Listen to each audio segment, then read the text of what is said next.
以后排骨买回家，你一定要试试这个蒜香排骨，蒜香浓郁，越吃越想吃。首先剁好的排骨，加适量盐、胡椒粉、生抽、蚝油，1勺淀粉，再来点蒜末，抓拌均匀，腌制入味。6成油温下锅炸。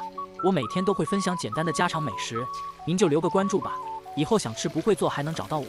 炸至表面微焦熟透备用。锅留底油下蒜末爆香，再倒入炸好的排骨，青红椒丁，大火翻炒个5、6、7、8下就可以开吃了。